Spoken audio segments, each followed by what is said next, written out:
Hi, this is Steve Hopkins, head coach with Jordan River Group in conjunction with Human Intelligence. And I'm so happy you were able to tune into this video. Somebody passed this on to you from Human Intelligence. And just want to spend a couple minutes to introduce a program to you that I hope is going to inspire you to at least take a closer look at it. And what we're calling this is Inclusion to Innovation, the 4 forgotten steps to both team and individual performance. And we've been running this program for quite some time across the United States and in a few other countries. And we've seen some phenomenal results. I wish I could take this back in time when I was more active leading large teams and corporations. Well, let me just set the stage for what we're talking about here. We're really talking about examining how we can spend more time where we desire to be in leadership and performance.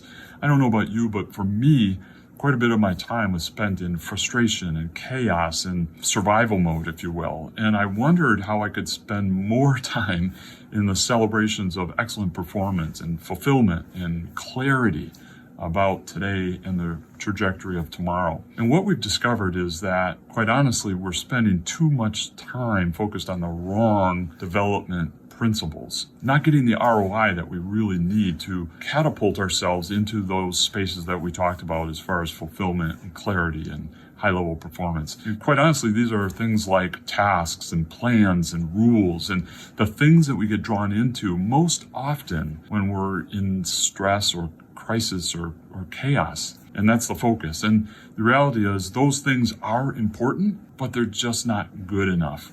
Let's talk about just a couple of assumptions that will set the stage for me just reviewing the 4 steps with you really quickly. And the 2 key principles that we like to focus on is the understanding, the clarity and the understanding that the path forward to excellence and success as a leader depends on our ability to motivate others to do great work.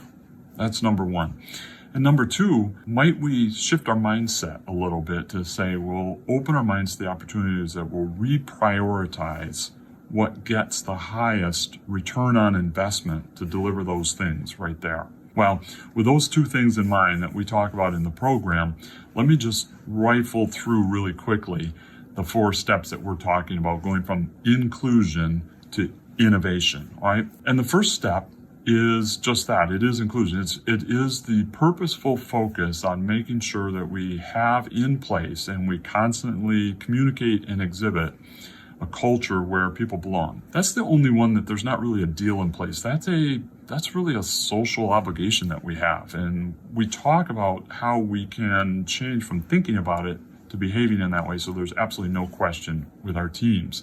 Lays the foundation to be able to exercise the next 3 steps at the fullest extent that we desire and at the fullest extent that gives us the return on investment that is needed for us to progress. So the second step, and the first one that starts this little deal exchange between ourselves as leaders and our team members, is growth. All right, the very culture where we make it obvious that we're investing in our team to have them be more impactful and greater version of themselves tomorrow than they are today. All right.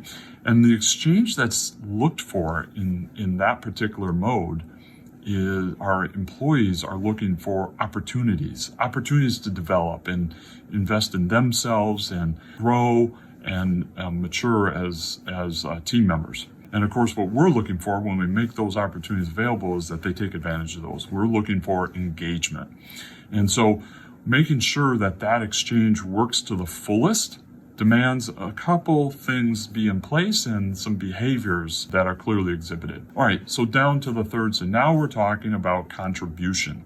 And this is a fascinating level and a fascinating thing to focus on, because this is where people get to play their role, really be a part of the organization. And sometimes growth and contribution happen simultaneously, but the exchange here is very, very important and often overlooked. What do our team members want if we're effectively building a culture of contribution? Oddly enough, they want 2 things that kind of juxtapose with each other. The first one is autonomy, the very ability to kind of self-regulate and self-legislate, if you will, and call the shots for themselves. At the same time, they want accountability. This is where it gets a little tricky. Accountability in the sense that, hey, help me at least know where the fence lines are. Where is north that we're heading? At the same time, I want to regulate and legislate how I get there. So that's a little tricky mixture, and people often get disappointed by having only one of those present or sometimes neither. But what about you? What does the leader need? Well, we need results, right? In contribution, we put people in place and we need them to produce for us. So that's the deal. So people earn the right to be able to have autonomy, right? In exchange for results. And that can be something that toggles up, or we have to pull back if there's some misses. Great ways, again, to make sure that's a really clear understanding, and then how do we practice and model it so that it's very, very effective. Well, that brings us to the last one, the place where very few teams or individuals reside in, and that is improvement or innovation, if you will. And I say very few get there because many people would profess that they're an innovative team, organization, or brand. And the reality is, you can look at this very closely and see if the social exchange, if the leader to employee exchange is in place and healthy. And this is what that exchange looks like to produce the opportunity for teams not just to contribute like they did at the contribution level, playing their role, but the reality is at this place, at the innovation stage, we have an opportunity to actually make things better, to improve things. And this is the highest level of vulnerability. And so healthy teams can do this well with this exchange in mind. And the first one is employees need to be vulnerable and really stretch and come up with creative things. They need air cover from us as leaders. We have to be able to communicate that we have their back, right? And they have to see it exhibited, not just talked about. So they have to experience that. And what are we looking for? Well, we're looking for our teams to create better solutions, right? Improve things, pick the winners, really make things better than they were yesterday and on a trajectory to improve things from the way they are today. All right.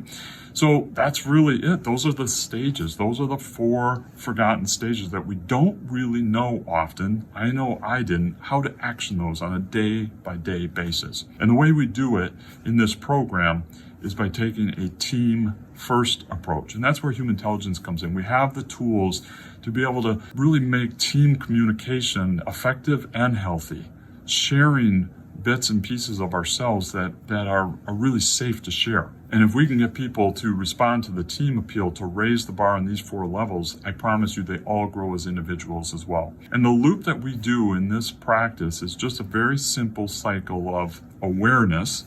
We can measure with some very cool tools where we are as a team right now in each of those 4 levels, each of those 4 stages, and then just be aware of where we are and that we want to improve. The goal is not to go from a 2 to a 10 necessarily. The goal is to grow and get better.